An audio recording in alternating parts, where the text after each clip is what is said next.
ভারতের গভীর উদ্বেগ, বিশেষ করে তিস্তা নিয়ে প্রভাব বলয় হারানোর শঙ্কা, বাস্তবসম্মত অবস্থান যা দেখছি। ভারতের সংবাদ মাধ্যমগুলো নিয়ে আজকে আমরা কথা বলতে চাই স্যার। ভারতের সংবাদ মাধ্যমগুলো গত বেশ কয়েকদিন ধরে এই বিষয় নিয়ে ধারাবাহিকভাবে নিউজ করছে, তাদের অ্যানালিস্ট যারা আছেন তাদের বক্তব্য নিয়ে।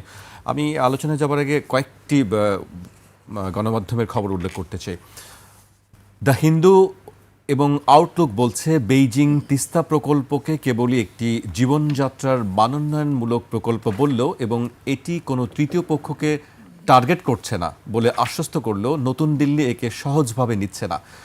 ভারতের দীর্ঘদিনের পানি কূটনীতির ফাঁক গলে চীন যেভাবে এই প্রকল্পে ঢুকে পড়েছে তাকে ভারতের কূটনৈতিক ব্যর্থতা হিসেবেও কেউ কেউ দেখছেন। ইন্ডিয়া ন্যারেটিভ বলছে কিছু চরমপন্থী ও জাতীয়তাবাদী ধারার ভারতীয় বিশ্লেষক মনে করছেন শেখ হাসিনা সরকারের আমলে ঢাকা যেভাবে ভারত ও চীনের মধ্যে একটি ভারসাম্য নীতি বজায় রাখত, বর্তমান সরকারের নীতি তার চেয়ে অনেক বেশি চীনপন্থী বা হাইপার প্র্যাগম্যাটিক। তাদের মতে বাংলাদেশ অর্থনৈতিক সংকটের কারণে চীনের প্রতি অতিরিক্ত কাঠামোগতভাবে নির্ভরশীল হয়ে পড়ছে, যা ভারতের জন্য চাপের। স্টার্ট নিউজ গ্লোবাল নামে আরেকটি সংবাদ মাধ্যম বলছে কিছু ভারতীয় কৌশলগত বিশ্লেষক ভারতকে বাস্তবতা মেনে নিয়ে আরও চতুরতার সঙ্গে খেলার পরামর্শ দিচ্ছেন। তারা বলছেন বাংলাদেশের উন্নয়ন এবং ঋণের জন্য চীনের মতো বড় অর্থনৈতিক অংশীদার প্রয়োজন।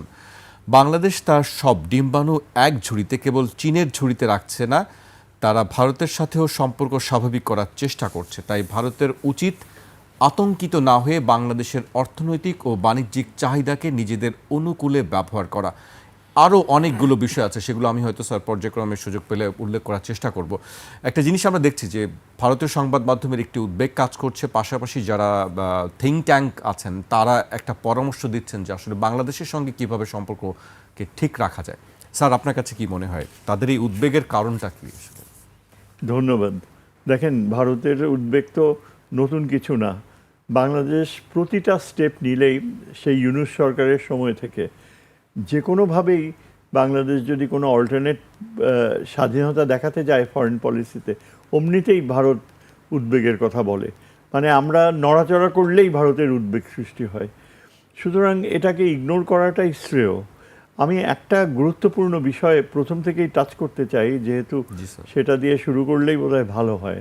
যেমন ধরেন, এবার চীন সফরে আমার কাছে যেটা সবচেয়ে তাৎপর্যপূর্ণ মনে হয়েছে, তিস্তা তো ছিলই, তিস্তা অবশ্যই শীর্ষে রয়েছে, কিন্তু নতুন যে সবচেয়ে তাৎপর্যপূর্ণ বিষয় হচ্ছে এই যে করিডোরের ধারণাটা, যেটা স্বয়ং চীনের প্রেসিডেন্টের মুখ থেকে এসছে।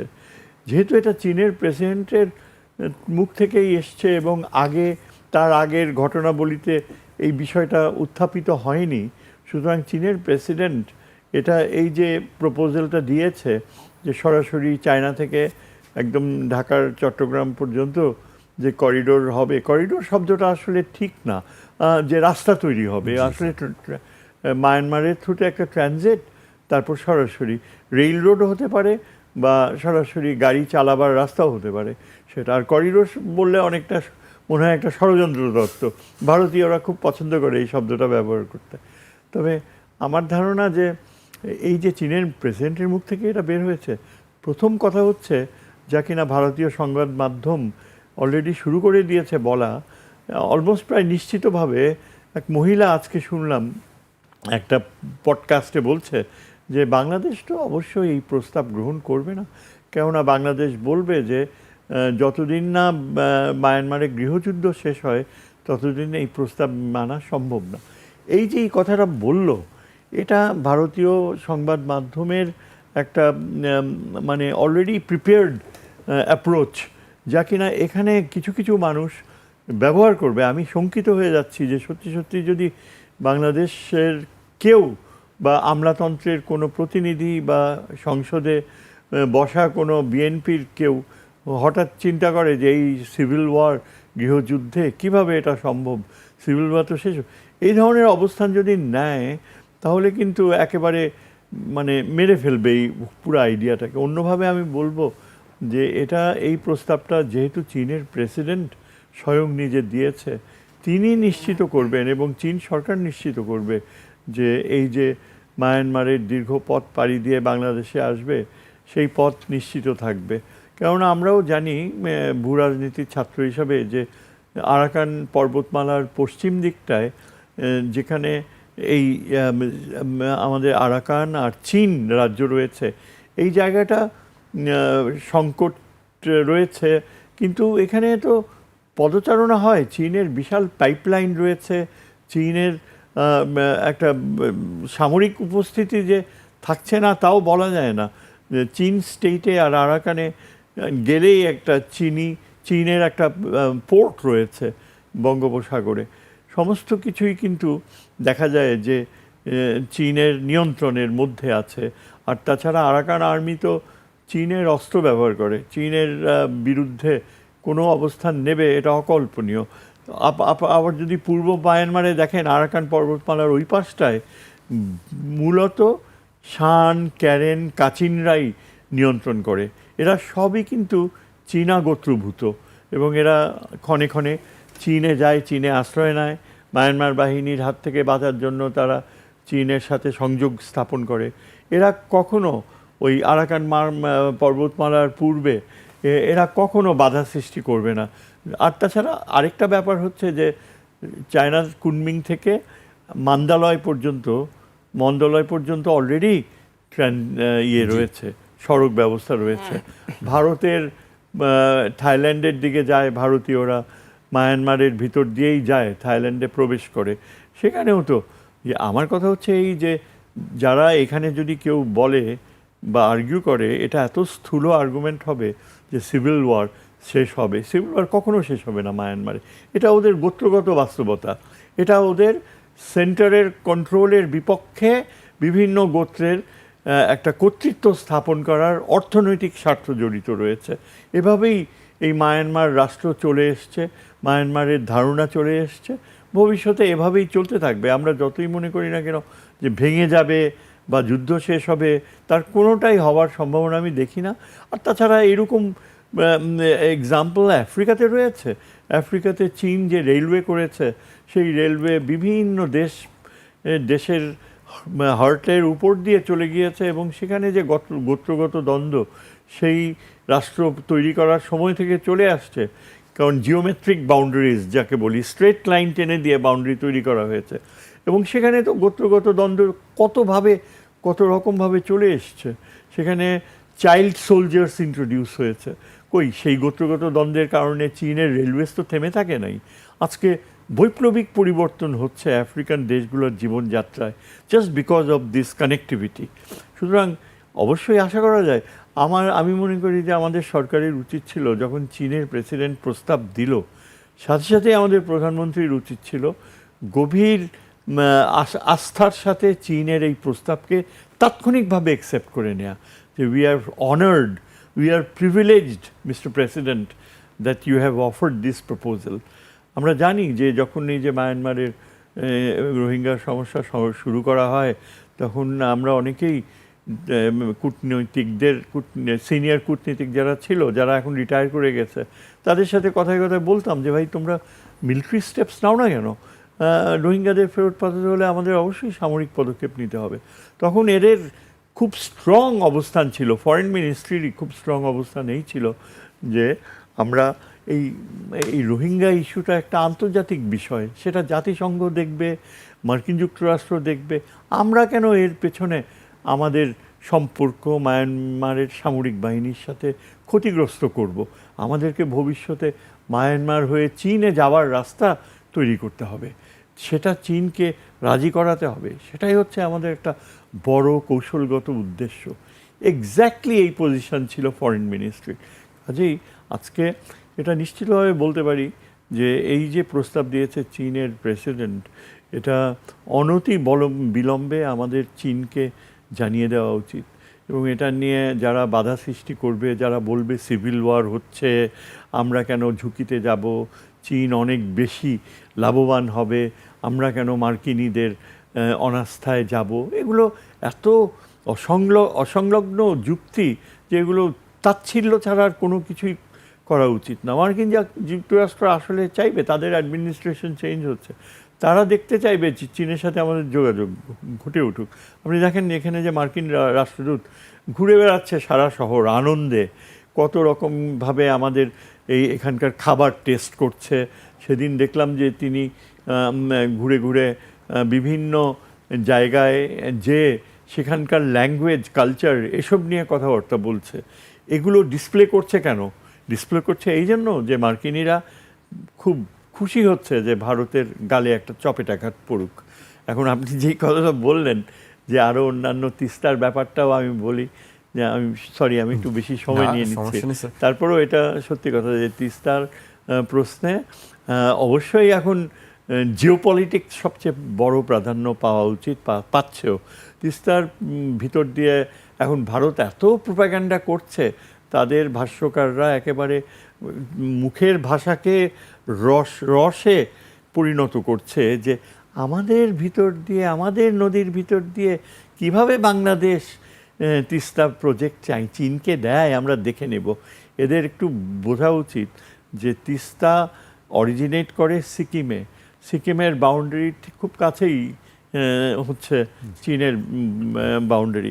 আর সবচেয়ে বড় কথা হচ্ছে ব্রহ্মপুত্র অরিজিনেট করে তিব্বতে, এবং চায়না অলরেডি ভিক্টর গাও, চায়নার সবচেয়ে প্রভাবশালী যে স্কলার, যিনি চীনের একটা বিশ্ববিদ্যালয়ের অধ্যাপক, বিভাগীয় প্রধান, এবং প্রায় ইন্টারপ্রেট করেন। ঠিক তেহরানে যেমন এক ভদ্রলোক রয়েছে তেহরান ইউনিভার্সিটিতে, ঠিক ভিক্টর গাও ক্লিয়ারলি বলে দিয়েছে যে India is not exactly an upper riparian river.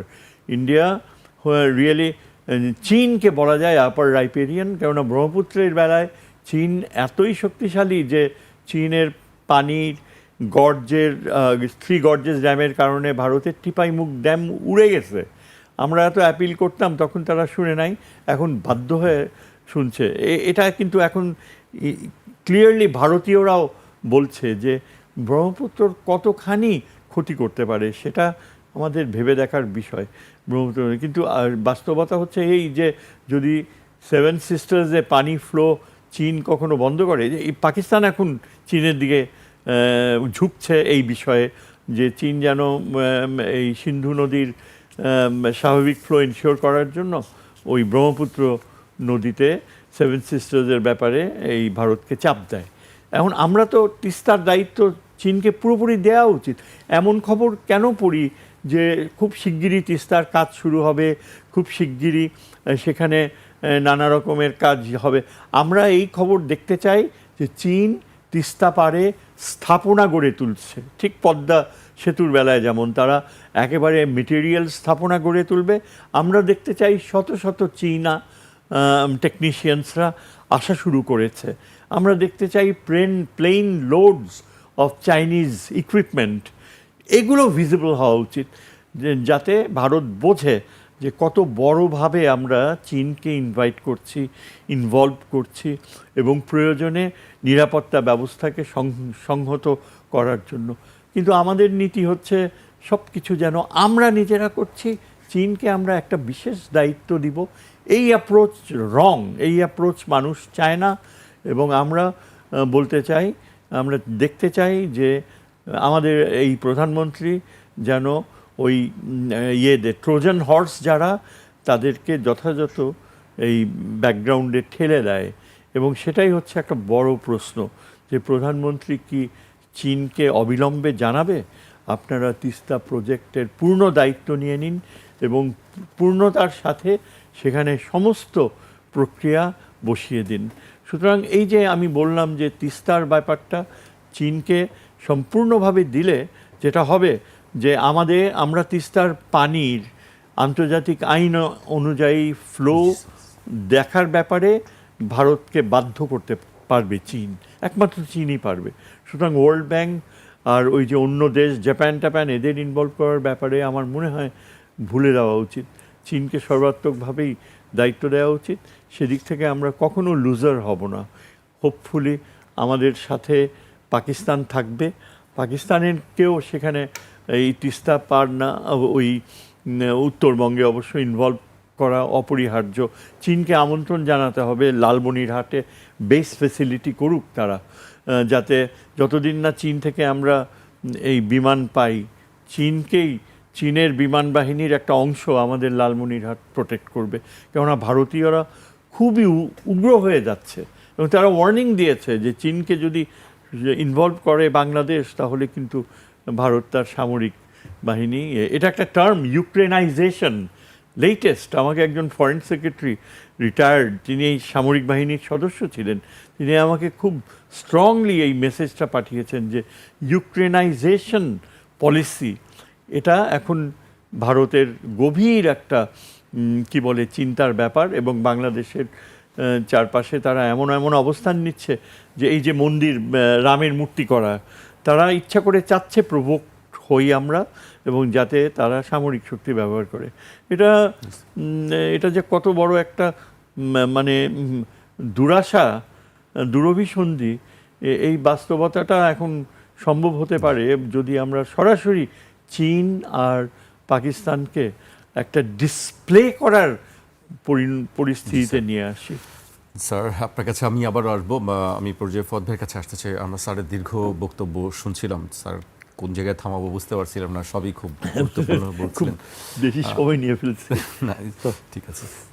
ফদ ভাই, আপনার কাছে কি মনে হয় তাদের এই উদ্বেগটা দিন দিনই বাড়ছে, আর যে ভারতের গণমাধ্যমগুলো একটা জায়গায় বলছে যে ভারতের কূটনৈতিক ব্যর্থতা হিসেবে দেখছে তারাও বিষয়টি, আপনার কাছে কি মনে হয় এত উদ্বেগের কারণ কি? ধন্যবাদ। প্রথম একটা বিষয় যেটা চেক করা দরকার সেটা হচ্ছে এই উদ্বেগের জন্মটা কে দিল।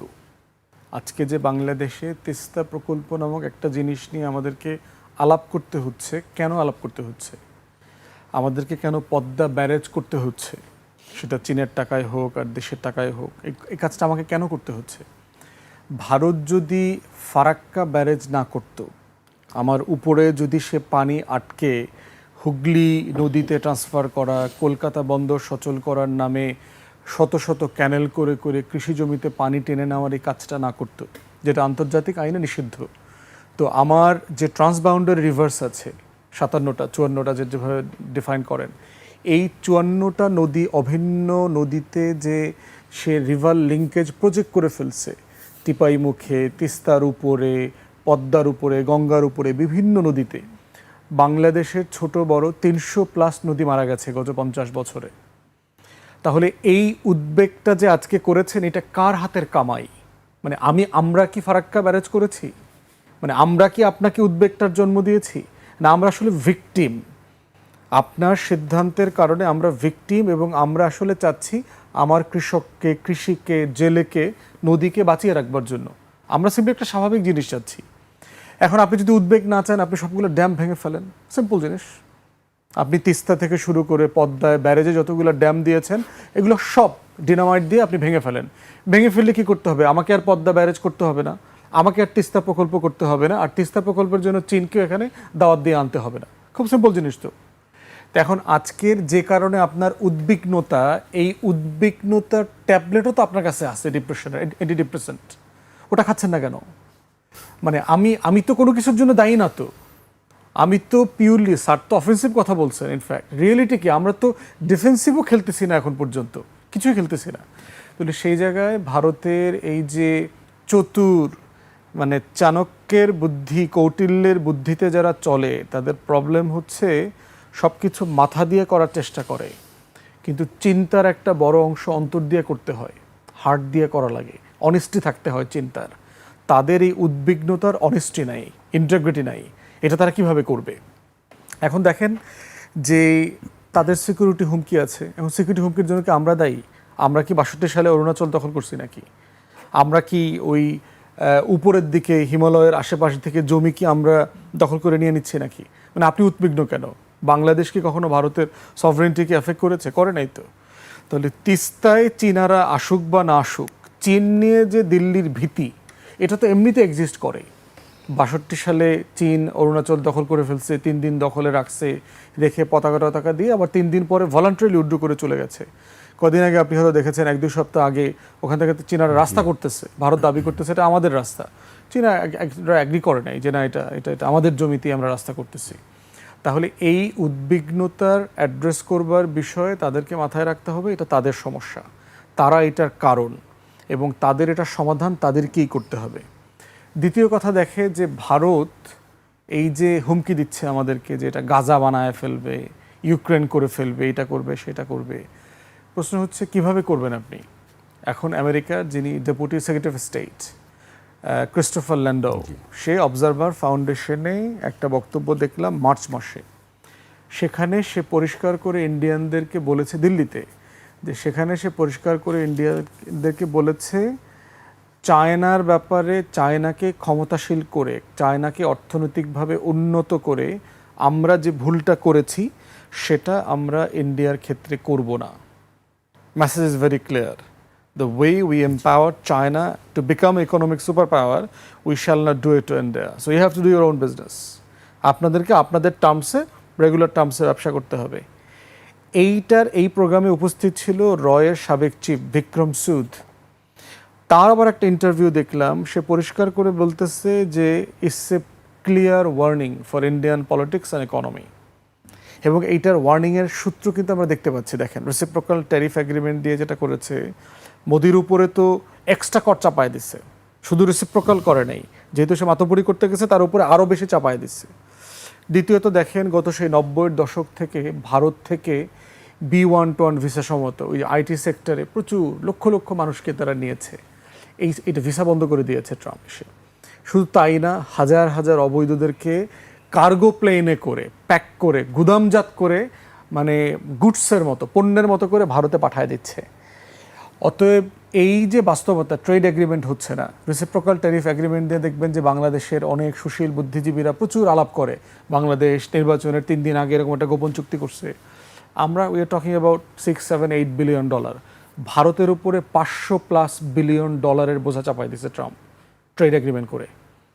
অতএব এইটা খুব পরিষ্কার যে আপনি যেখানে খেলবেন, আপনার খেলার যে আপনার ব্লাড সার্কুলেশন দরকার, আপনার যে অর্থনীতি দরকার, সেই অর্থনীতি আসলে ভারতের নাই, সে এটা প্র্যাকটিক্যালি করতে পারবে না।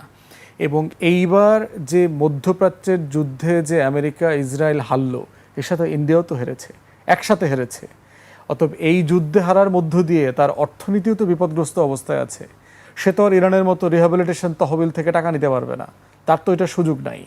আবার ইকুয়ালি দেখেন যে সে গ্লোবালি ডিপ্লোম্যাটিক জায়গাতে দেখেন তার যে নেইবারহুড, তার যে মহল্লা, তাকে ভারতকে অনেকেই আঞ্চলিক পরাশক্তি বলে। সে আসলে আঞ্চলিক পরাশক্তিও না, সে রাষ্ট্রই তো না, একটা ফ্র্যাকচার নেশন। সে ভারত আসলে একটা কলোনিয়াল স্টেট।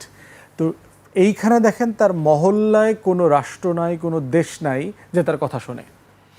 মানে নেপালের প্রধানমন্ত্রী তার সচিবের সাথে দেখা করে নাই, বলে এইসব সচিব টচিবের সাথে দেখা করার সময় আমার নাই, মোদিরে পাঠাও, ফেরত পাঠায় দিচ্ছে। তো সেইখানে আপনার বোঝা দরকার যে ভারতের ইন্টারনাল বাস্তবতাটা কোথায়। পলিটিক্সের অবস্থা দেখেন, ইটস ভেরি টেন্টেড পলিটিক্স, কোনো পলিটিক্স নাই। বিজেপি ভারতের পলিটিক্স শেষ করে দিয়েছে, ভোট নষ্ট করে দিয়েছে, নির্বাচনী ব্যবস্থা ধ্বংস করে দিয়েছে, সকল রাজনৈতিক দলের এমপি মন্ত্রীদেরকে, বিরোধী দলেদেরকে ভয় ভীতি দেখায় দল ভেঙে দিচ্ছে। মানে ইটস এ টোটাল ক্যাওয়াস। এবং দেখেন এই ভারতটা কি, সে কিন্তু একটা কলোনিয়াল স্টেট, যেই ভারতের 84-85% নাগরিক স্বাধীন না, তার কোনো নাগরিক অধিকার নাই জাতপাতের কারণে, সে তো একটা কলোনিয়াল স্টেট।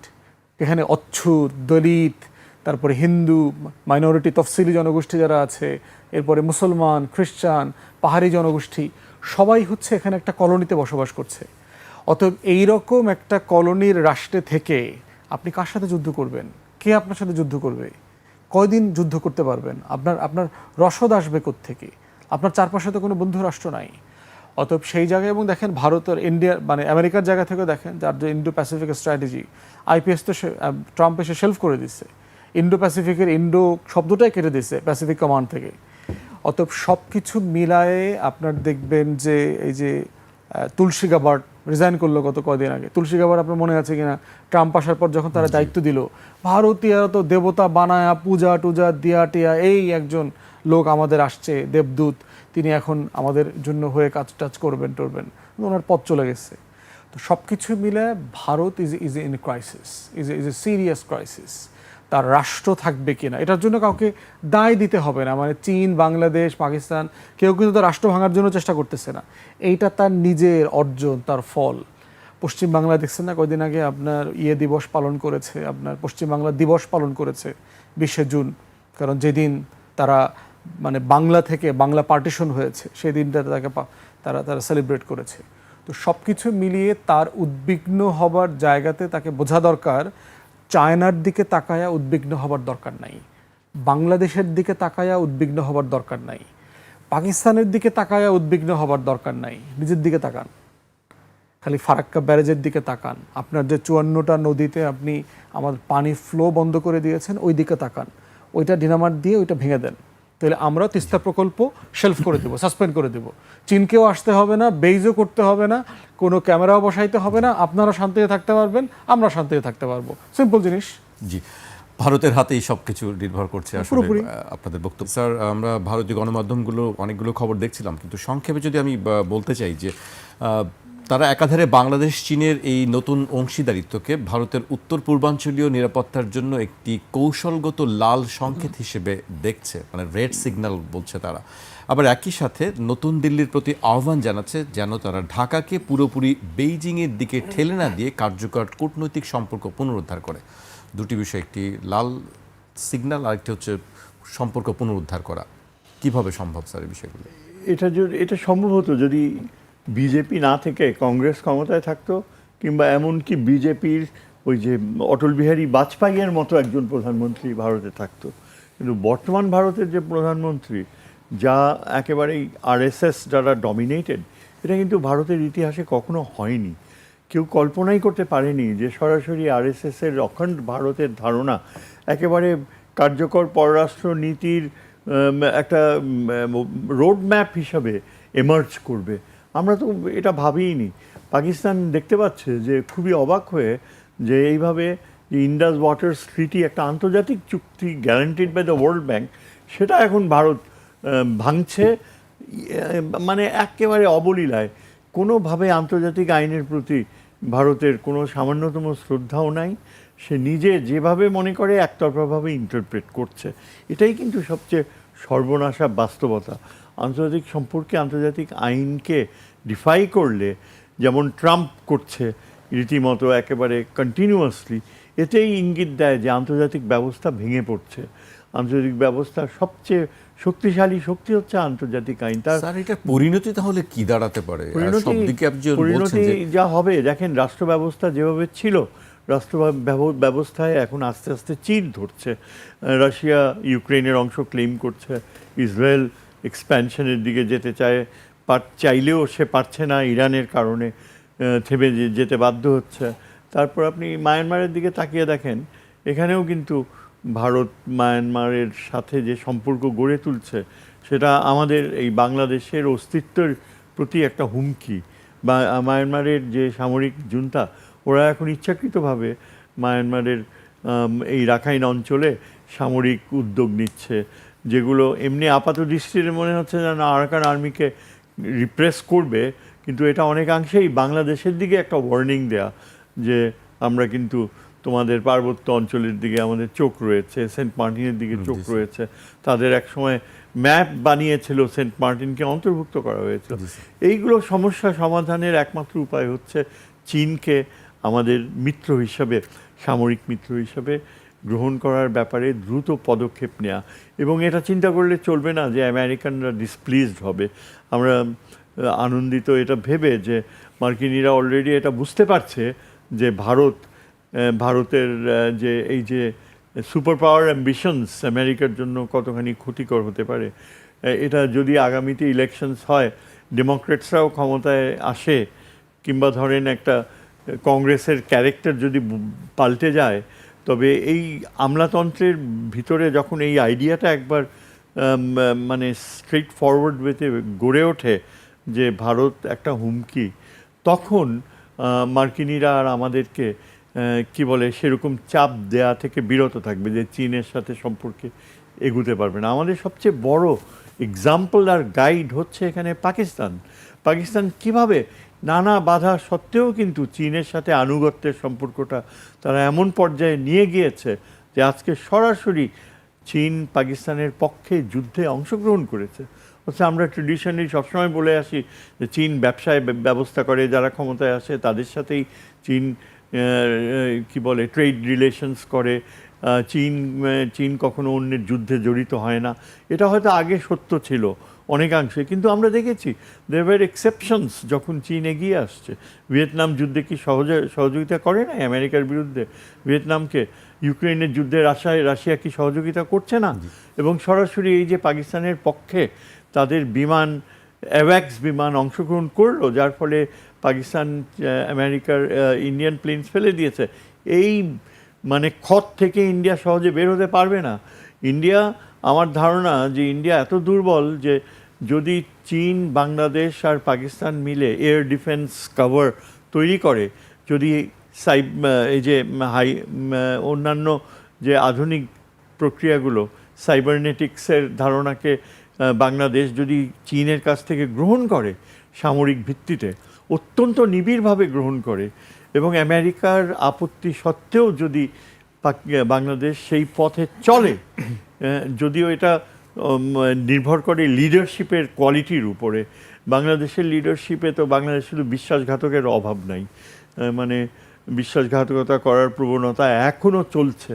এখনও ভারতের কাছ থেকে টাকা নিয়ে অনেক বিশ্বাসঘাতক নতুন করে জন্ম নিচ্ছে। এইসব বাস্তবতা সত্ত্বেও কিন্তু আমরা চিন্তা করতে পারি যে একটা ন্যাশনালিস্ট লিডারশিপ হয়তো গড়ে উঠবে, যারা চীনকে একেবারে স্পষ্ট একটা মিত্র হিসাবে মেনে নিয়ে সেই প্রযুক্তিগত উৎকর্ষতা অর্জন করবে এবং পাকিস্তানের অ্যাডভাইস কাজে লাগাবে। পাকিস্তানের অ্যাডভাইস আমাদের জন্য একটা অত্যন্ত গুরুত্বপূর্ণ বাস্তবতা। সেটা হয়তো পাকিস্তান নিজ স্বার্থে যেমন ব্যবহার করছে, তেমনি এখন আন্তর্জাতিক কূটনীতির এক সর্বোচ্চ পর্যায়ে চলে গিয়েছে পাকিস্তান, এবং তাদের যে কূটনৈতিক দক্ষতা অপরিসীম গুরুত্ব বহন করে। অনেকেই জানে না যে ইন্ডিয়া পাকিস্তানকে একেবারে এমনভাবে টেইন্ট করেছে যে পাকিস্তান হচ্ছে সন্ত্রাসের জন্মদাতা। আসলে এক্স্যাক্টলি ইন্ডিয়া হচ্ছে সন্ত্রাসের জন্মদাতা। ইন্ডিয়ান বিহেভিয়ার আপনি দেখেন বাংলাদেশের প্রতি, বারবার নিজে যেই অন্যায়টা করেছে সেই অন্যায়টাই বাংলাদেশের ঘাড়ে চাপিয়ে দিয়েছে। কমিউনাল রাইটস দেখেন ইন্ডিয়াতে হতে যাচ্ছে একতরফা, যেখানে তারা খ্রিশ্চানদের চার্চও ভেঙে ফেলছে। এটা তো অ্যাবসলিউটলি আনএক্সেপ্টেবল আন্তর্জাতিক প্রক্রিয়ায়, এবং আমেরিকান কূটনীতিকরা তো এগুলো সব সরাসরি দেখছে। এখন তো লুকানো যায় না, সব কিছু you can see it on camera. So India এখন আগামী দিনে বাংলাদেশের সাথে সম্পর্ক উন্নয়ন করতে পারবে না, সম্ভব না, unless we are A submissive nation. India এখন নিজের একাত্মতা রক্ষা করার ব্যাপারে তাকে সংগ্রাম করতে হবে, কিন্তু কারণ আমরা থেমে থাকবো না। আমরা যেভাবে ইন্ডিয়ার কাছ থেকে গত 16 বছরে চপেটাঘাত খেয়েছি, বাংলাদেশের একটা দেশপ্রেমিকের ভিতরে রক্ত টকবক করার কথা। আমরা আমাদের অতীতের ইতিহাস জানি, আমরা ওই হিন্দুত্ববাদীদের থেকে আসি নাই। ওই যে 3000 আগের গোপাল, শশাঙ্ক, তারা একটা আলাদা জাতি, সেই দিকে যাদের আনুগত্য তারা এই বাংলাদেশে আলাদা জাতি। আর আমরা যারা বাঙালি মুসলমান, আমরা আলাদা জাতি।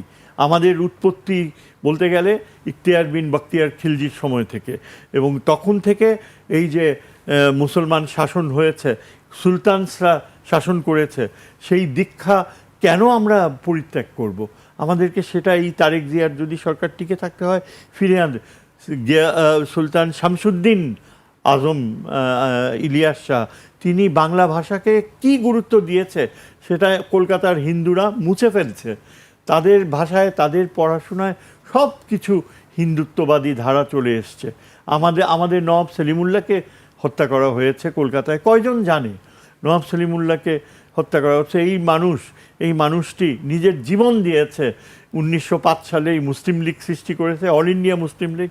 আমার অবাক লাগে যে 1915 সালের পরে এত দীর্ঘ সময় কোনো মুসলমান শক্তিশালী গ্রুপ দাবি করেনি যে এটার রহস্য আবিষ্কার করা হোক। কীভাবে নওয়াব সলিমুল্লাহ যদি বেঁচে থাকতো, তাহলে হয়তো আমরা এই পূর্ব দিকের নর্থ ইস্ট ইন্ডিয়া হারাতাম না। তাহলে হয়তো আমাদের যে প্রক্রিয়া থাকতো, উনি হয়তো আমাদের স্বাধীনতা দেখে যেতে পারতেন নওয়াব সলিমুল্লাহ, অন্যরা যেভাবে দেখে ফেলছে। তেমনি সেই চিন্তায় আমাদেরকে এখন নতুন করে আমাদের জাতীয়তাবাদী চেতনা গড়ে তুলতে হবে, এবং সেইভাবেই আমরা আমাদের চোখের সামনেই আর ইনশাল্লাহ দেখতে পাবো যে ভারত যেভাবে অন্যায়ভাবে সৃষ্টি হয়েছে, ওই মাউন্ট ব্যাটেনের বেগম সাহেবের চরিত্রহীনতা আর নেহেরুর যে পারভার্সন, যার কারণে তারা এইভাবে আমাদেরকে ডিনাই করেছে, মত ইটেন পাকিস্তান যেটাকে বলা হয়, আমরা পেয়েছি। সেই বাস্তবতা পরিবর্তন হবে, একটা না একটা সময় পরিবর্তন হবে। কারণ ভারত একটা আর্টিফিশিয়াল এন্টিটি, যতই বলুক আমরা শক্তিশালী, যুদ্ধ করার মতো সাহস ওদের নাই। স্যার, আমরা একেবারে শেষ পর্যায়ে চলে এসেছি। আমি ফত ভাই কাছে আসতে চাই একটু অন্যদিকে মানুষের আমরা আবার দেখলাম যে যুক্তরাষ্ট্র ইরান যুদ্ধ, ট্রাম্পের বক্তব্য, তিনি বলছেন যে এটি সময়ের অপচয় হয়েছে, মাত্র সব কিছু শেষ হয়ে গেছে। শুরুটা আবার হবে নাকি শুরু তো হয়েছে, আমরা দেখলাম হামলা। আমরা তো আসলে কেউই এই চুক্তির বহুদিন চলবে অথবা আমেরিকা এটা টিকায় রাখবে অথবা ট্রাম্প এটা মান্য করবে এমনটা আশা আসলে দুনিয়াতে কেউই করে নাই। চুক্তিতে সবাই খুশি হয়েছে, কিন্তু পার্টিকুলারলি ইসরায়েল এবং ইন্ডিয়া এই উস্কানিটা দেয়া বন্ধ করে নেই।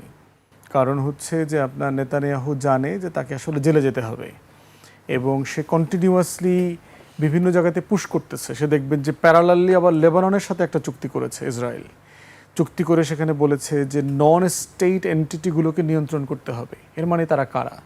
তারা হচ্ছে হিজবুল্লাহ, যারা ইসরায়েলের বিরুদ্ধে আন্দোলন প্রতিরোধ গড়ে তুলতেছে। এর মানে হচ্ছে যে ইরানিয়ান প্রক্সি বলা হচ্ছে, তাদেরকে এখান থেকে নির্মূল করতে হবে এবং কন্টিনিউ সেখানে বোম্বিং করছে। তো সেই জায়গাতে চুক্তি তো টেকনিক্যালি ইসরায়েল এবং ইসরায়েলের প্রক্সিগুলো চেষ্টা করতেছে ভেঙে ফেলার জন্য এবং সেটা অলরেডি চলছে। অতএব এখানে আমি খুব বেশি আশ্চর্য হইনি। এবার যেটা হচ্ছে যে প্রতিদিন যেটা ঘটতেছে তার মধ্য দিয়ে আমেরিকা তার দুর্বলতা এক্সপোজ হচ্ছে। কালকেও কিন্তু আমেরিকার একটা চপার ড্রোন দিয়ে ফেলে দেওয়া হয়েছে এবং আপনি দেখেছেন যে অয়েল ট্যাঙ্কার যেটা ছিল প্রো আমেরিকান কান্ট্রিগুলো যারা ওখান থেকে তেল গ্যাস নিয়ে আসছিল তাদের অনেকগুলোতে ইরান বোম্বিং করেছে, ব্লক করে দিয়েছে। এবং কুয়েত এবং বাহরাইনের প্রায় 85টা ভেন্যুতে ইরান বোম্বিং করেছে। অতএব একটা বিষয় খুব পরিষ্কার যে চুক্তিতে যেগুলো অ্যাগ্রি করেছে যদি আমেরিকা সেগুলো না মানে, ইরানের স্পিকার তো অলরেডি বলে দিয়েছে যে আমরা যুদ্ধের জন্য প্রস্তুত আছি এবং তারা সেটা কন্টিনিউ চালিয়ে যাবে। এবং ইরান কনফিডেন্স লেভেলে এখন ভেরি হাই। ইমাম খামেনির জানাজাকে কেন্দ্র করে সারা দুনিয়ার হেড অফ স্টেটরা যেভাবে গেছেন ওখানে, তাদেরকে শোকেস করেছেন, এক সপ্তাহব্যাপী ফিউনারাল স্টেট লেভেলে সার্ভ করেছে। তো সব কিছু মিলিয়ে মানে Iran is in the upper hand now.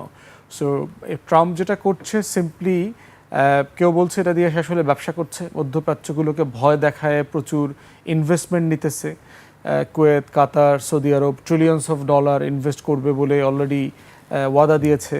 $15 trillion আপনার ইনভেস্টমেন্টের ওয়াদা আসছে, কিন্তু উল্টাটাও আসছে।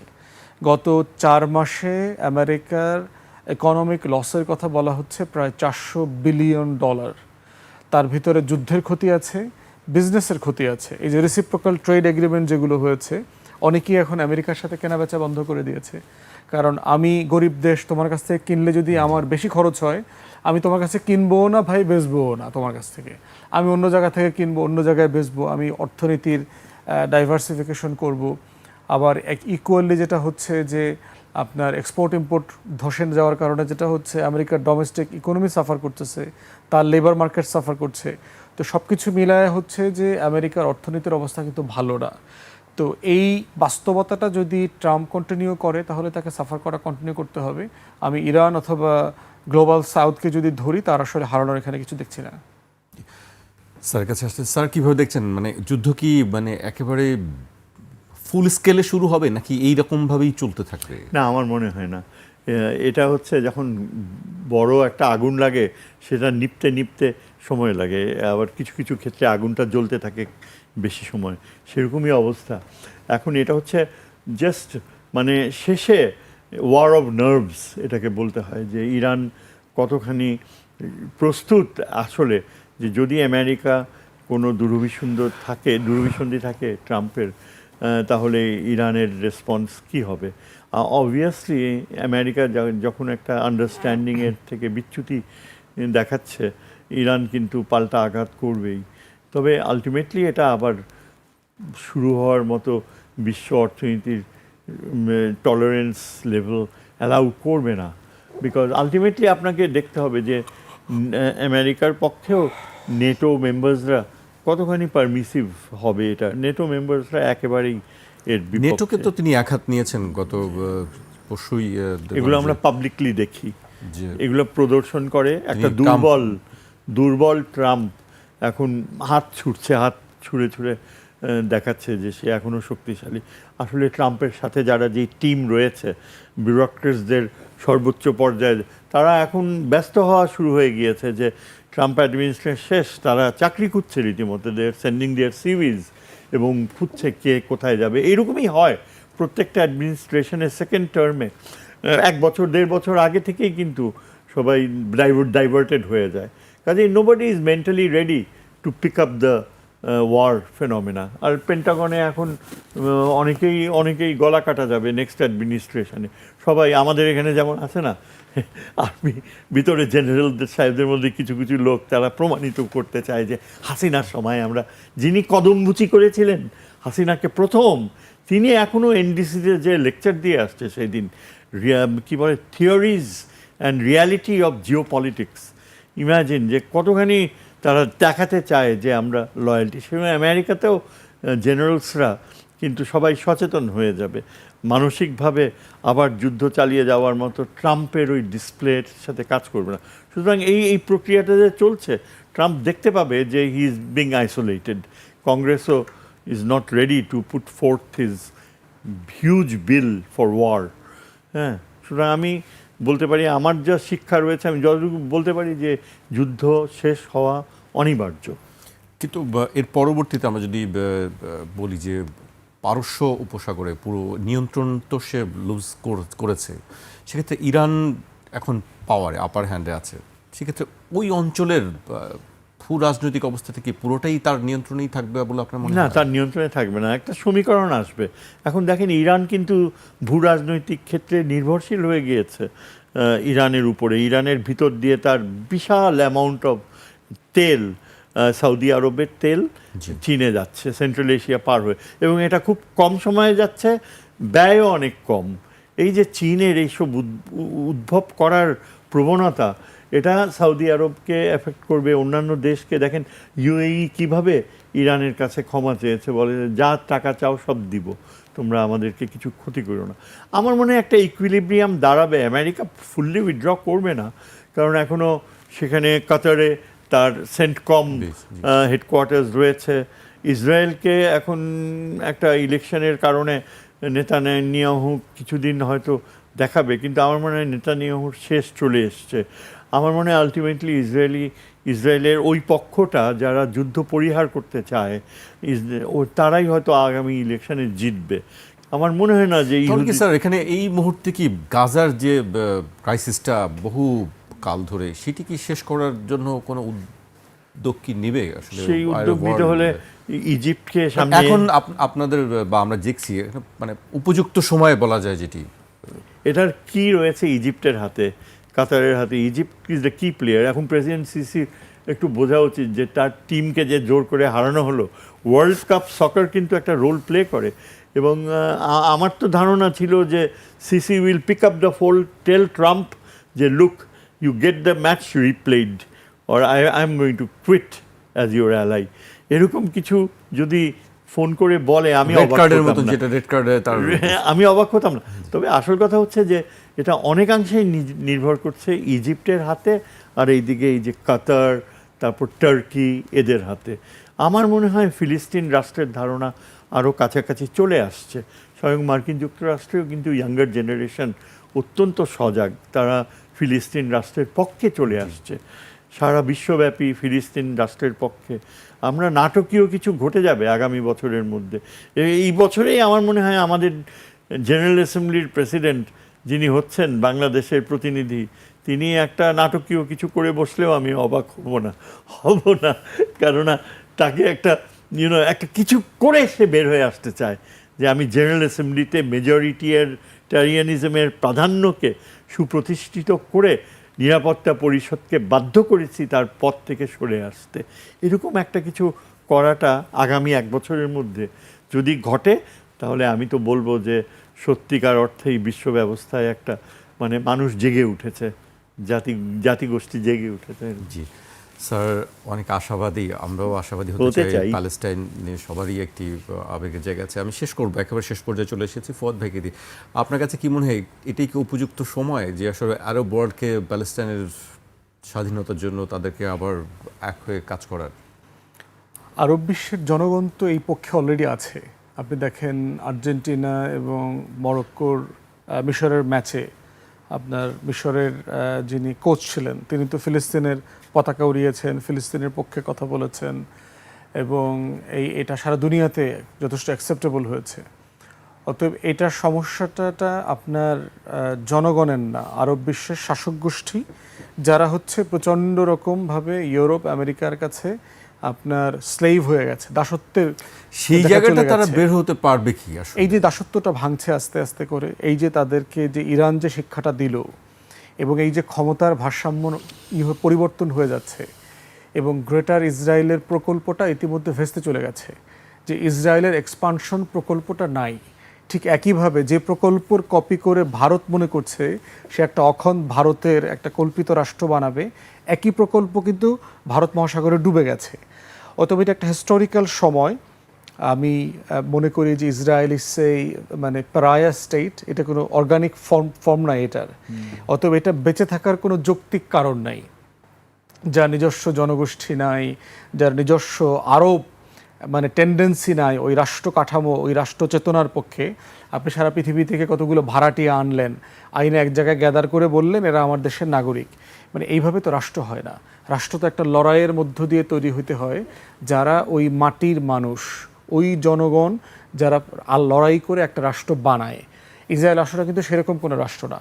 এই কলোনিয়াল স্টেটের জায়গা থেকে ইসরায়েল একটা ফেইল্ড স্টেট, এবং এটা আমি আগামী 50 ইয়ার্সের ভিতরে এই রাষ্ট্র দেখি না আর কি। এটা জাস্ট ম্যাটার অফ টাইম। এটা একটা সময় আসবে যে ইউরোপ আমেরিকাকে আপনার এই পুরো 6-7 মিলিয়ন ইসরায়েলিসদেরকে আপনার রিফিউজি আকারে নিয়ে যেতে হবে আমেরিকাতে। বড় বড় স্টেট আছে, যে কোনো একটা স্টেট খালি করে দেবে, বিশাল জায়গা খালি পড়ে আছে আমেরিকাতে। সো ফিলিস্তিনি রাষ্ট্র একটা অনিবার্য জায়গা। সেটা কিভাবে দেখেন? আপনারা দুজনই খুবই আশাবাদী, মানে প্রসেস এই যে লক্ষণগুলো দেখতে পাচ্ছি। কিন্তু ডোনাল্ড ট্রাম্পের যে প্ল্যান আমরা দেখেছি, যে গাজাকে নিয়ে তার যে বিশাল প্ল্যান, সে গাজাকে নতুন করে গড়তে চায়, নতুন করে সে ওখানকার রেল স্টেট গড়ে তুলতে চায়, সমস্ত কিছু তার প্ল্যান। মানে কত পাগলের কত প্ল্যান থাকে আর কি। যে এখনো তো তার কন্ট্রোলে গাজা, মানে গাজার নিয়ন্ত্রণ আসলে ইসরায়েলের নিয়ন্ত্রণে না, আপনার আমেরিকারও না। গাজার নিয়ন্ত্রণ হচ্ছে ফিলিস্তিনিদের উপরে, যারা প্রত্যেক দিন লড়াই করে ওখানে জীবনযাপন করছে এবং শহীদ হচ্ছে। তারা যদি কারো নিয়ন্ত্রণে থাকতো তারা ওই এলাকা ছেড়ে চলে যাইতো, মিশর চলে যাইতো, ফিলিস্তিন আপনার ইসরায়েলে চলে যাইতো, আমেরিকাতে চলে যাইতো। অফার দেওয়া হয়েছে তো আপনার টোটাল মিশরের সাইনাইতে নতুন করে ফিলিস্তিনি রাষ্ট্র করে দেওয়ার অফার পশ্চিমারা দিয়েছে। টোটাল রাষ্ট্রটা বানায় দিবে, গাজাটা খালি করে দিতে হবে। রাজি হয় নাই তো। তাহলে গাজার নিয়ন্ত্রণ আসলে কার কাছে? মনে হচ্ছে সে মারা যাচ্ছে, মনে হচ্ছে সে আহত হচ্ছে, মনে হচ্ছে তার দালান কোঠা বুলডোজ করে দিচ্ছে, কিন্তু আসলে সেই নিয়ন্ত্রণে আছে, কারণ সে লড়াই করতে করতে জীবন দিচ্ছে। অতএব ওটার মালিক তারা, এবং মালিকদের হাতে এটা আছে। সবগুলো সাইন এবং সাইনপোস্টগুলো যেটা বলছে আমাদেরকে দেখাচ্ছে সেটা খুবই পরিষ্কার ডাইরেকশন, যে এই স্টেটের থাকবার কোনো সুযোগ নাই। শুধু তাই না, আরব বিশ্বের ম্যাপও বদলে যাবে ফিলিস্তিনকে কেন্দ্র করে। ফিলিস্তিনের পক্ষে যারা যারা থাকবে না আরব শাসক গোষ্ঠীর ভিতরে, তাদের রাষ্ট্র এবং তাদের ক্ষমতা থাকবে কিনা সেটাও আগামী দশকগুলোতে প্রচণ্ড আলোচনার এবং চ্যালেঞ্জের মুখোমুখি হবে। তো সেই জায়গায় আমি একই পরিণতি দেখতে পাচ্ছি। ভারতের যে পরিণতি হবে, ইসরায়েলেরও একই পরিণতি হবে। এবং এই সুপার পাওয়ার করে একটা যে ইউনিপোলার রাষ্ট্র সোভিয়েত ইউনিয়নের পতনের পরে আমেরিকা করেছে, সেটা থেকে আমরা দেখতে পাচ্ছি যে মাল্টিপোলার ক্ষমতার বলয় তৈরি হচ্ছে, এবং গ্লোবাল সাউথ অনেক বেশি অ্যাসার্টিভ হচ্ছে বিভিন্ন ফোরাম থেকে। সেটা চায়না বলেন, চায়নার নেতৃত্বে বলেন, অথবা আসিয়ান বলেন, ব্রিক্স বলেন, বিভিন্ন ফোরাম তাদের ক্ষমতা কিন্তু অ্যাসার্ট করছে। তো সেই জায়গাতে আমরা দেখতে পাচ্ছি যে মানে আমেরিকার সেই এক্সক্লুসিভ ক্ষমতার যে জায়গাটা, সেটা অলরেডি ধ্বংস হয়ে গেছে। এটা এখনও আপনি দেখতে পাচ্ছেন, কারণ সে এখনও সবচেয়ে বড় অর্থনীতি, কোনো সন্দেহ নাই, কৃত্রিমভাবে বড় অর্থনীতি। জি, আমাকে শেষ করতে হচ্ছে আজকে এখানেই। স্যার, ফুয়াদ ভাই, দুজনকে আপনাকে অনেক ধন্যবাদ।